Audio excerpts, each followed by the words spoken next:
South Africa, historia kubwa imeandikwa, hatimaye Simba imeingia fainali ya kombe la shirikisho Afrika. Kama uongozi na kwako binafsi imekuwa kubwa kiasi gani kulipokea?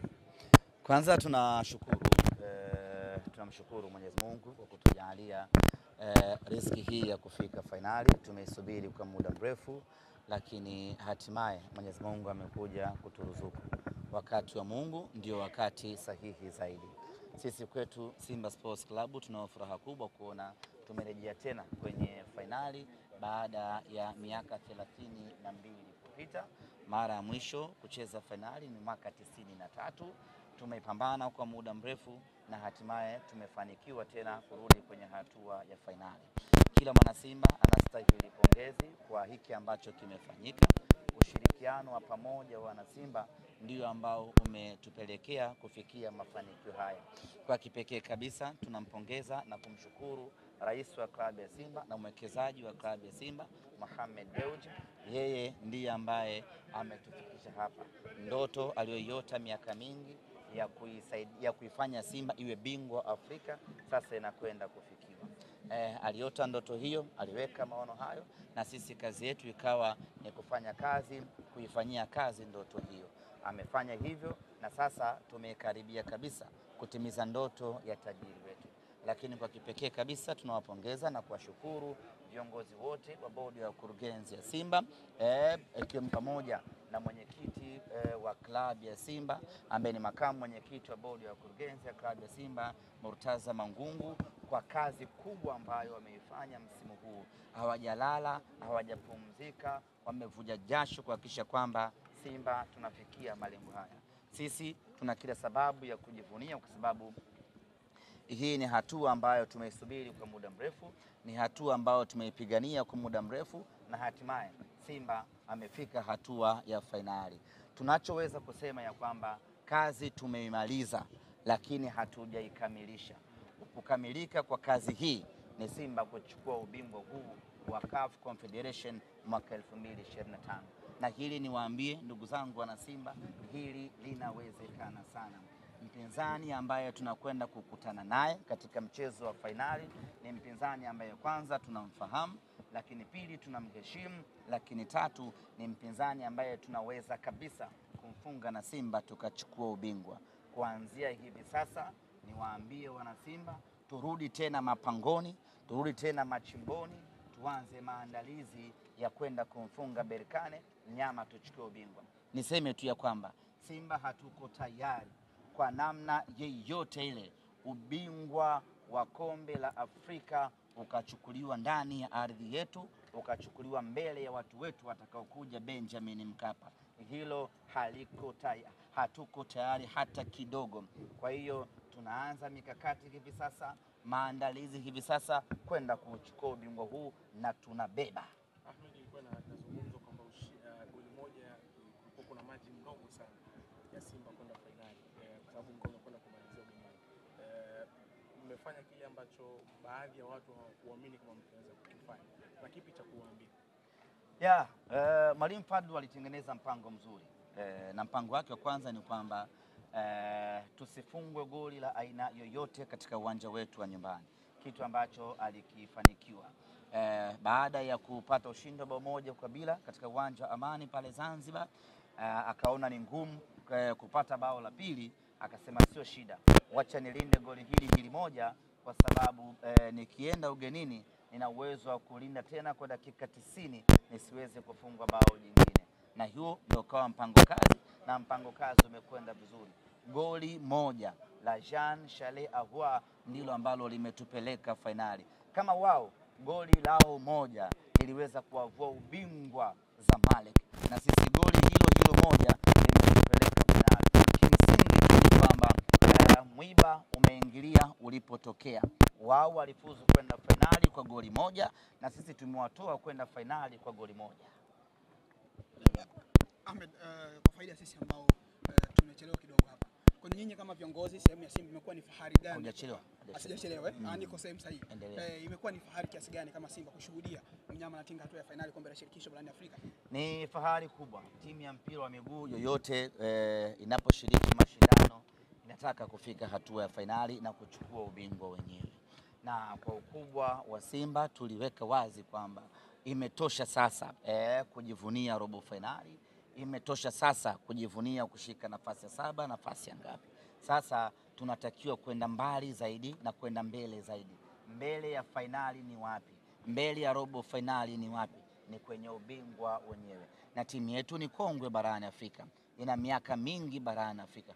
Kwa nini tuendelee kuishia njiani? Kwa nini tuendelee kukwama? Kwa hiyo kama viongozi tunaona fahari kubwa kuona ya kwamba tumetimiza moja kati ya malengo yetu ya kucheza finali. Na ndio maana nimesema ya kwamba kazi tumeimaliza, lakini hatujaikamilisha. Kuikamilisha kazi hii ya 2025 ni kuchukua ubingwa wa Afrika. Mzani balance sasa. Mzani gani? Ile ambayo kwa mnaambiwa kwamba ili kufikia level yao kwenye kombe la shirikisho na nyinyi mtakuwa kuingia finali na mpate medali. Na miaka yote tunapoizungumzia finali, wana Simba tulikuwa tunaweka wazi ya kwamba tunataka kuifikia rekodi yetu ya mwaka 93. Sisi ndio tumesimamia hapo. Na hii kwetu sisi inakuwa ni finali ya pili ya michuano ya CAF. Kwa hiyo mzani tulio balance ni mzani wetu sisi wenyewe wa mwaka 93. Rekodi tulioifikia ni rekodi yetu sisi wenyewe ya mwaka 93. Lakini tunasema inatosha sasa. Hatuwezi kuendelea kujivunia rekodi ya mwaka 93. Wengi wenu mlikuwa hamjazaliwa, ndio maana hamtuelewi. Sasa acheni tukaandike rekodi nyingine mpya ya zama hizi na kizazi hiki, ili nyie wote muwe mashahidi ya kwamba Simba amefika finali, amecheza finali. Kwa hiyo tume balance mizani yetu sisi wenyewe. Tulicheza finali mwaka 93, tumecheza finali mwaka 2025. Ahmed, ukiacha mashabiki ambao walikuja kuwapa support kule Afrika Kusini Moses Mabida, lakini kuna mashabiki ambao walijitokeza pale Zakiem na mpaka CAF wamewaposti. Zungumza nao, nini kauli yako? Tumeendelea kuwa na mvuto mkubwa sana kwenye mpira wa miguu barani Afrika. Tumekuwa na matukio ambayo yanavutia ya ndani na nje ya uwanja. Hata ukiangalia jana pale katika uwanja wa Moses Mabida, sisi Simba tulikuwa wengi zaidi kuliko wapinzani wetu. Lakini kama haitoshi, hapa nyumbani katika viwanja vya Mbagala Zakem kulikuwa kuna shangwe la kutosha, mashabiki wa kutosha ambao walikaa pamoja kuiangalia Simba yao. Kwa sisi kwenye upande wa mashabiki ama upande wa ushabiki tumeendelea kufanya vizuri, na hiyo ni cha mtoto Isaya Dede. Kwenye finali ndio tutafanya kufuru kubwa. Mji mzima ama nchi nzima watu wataangalia finali barabara. Kombe linabaki sasa. Na kombe linatoa Tanzania. Yes, tunachotaka ni kulibakisha kombe Tanzania. Hatuko tayari kwa namna yeyote ile. Finali inachezwa nyumbani kwetu Benjamin Mkapa.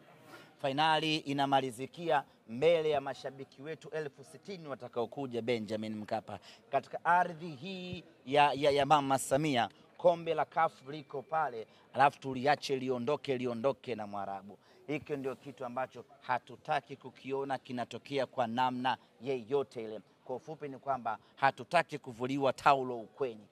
Kwenda kupambana kadri inavyowezekana, kombe libaki hapa Tanzania. Ile jina lako sasa la semaji wa CAF kama umeliratibisha rasmi. Uliona mbali? Semaji la finali ya CAF. Wewe. Imeongezeka hiyo. Imeongezeka nyingine. Maswali mengine tafadhali. Semaji moja ya timu ambayo sasa hivi Tanzania timu pekee ambayo inashiriki ambayo ipo kwenye michuano mitatu yote ni Simba ambayo yuko kwenye FA, yuko kwenye ligi, lakini pia yuko. Swali lako lifupisha kwa sababu waandishi wengine wanasubiri. Unawezekana Simba mwaka huu akachukua treble? Ni mapema mno kuzungumzia yote hayo, lakini sisi akili yetu hivi sasa imejikita zaidi kwenye tarehe 17 na tarehe 25. Labda uje uniulize hilo swali tarehe 26, baada ya kuwa kwanza tumeshachukua ubingwa wa Afrika, ndio tutaanza kuangalia na makombe mengine. Lakini hapa tunaangalia uwezekano kama ambavyo amesema mwenyekiti wetu jana, tunaangalia uwezekano wa kwenda Pemba, kwenda kushiriki kombe la Muungano. Unafuatilia Muungano kumbe? Sifuatilii.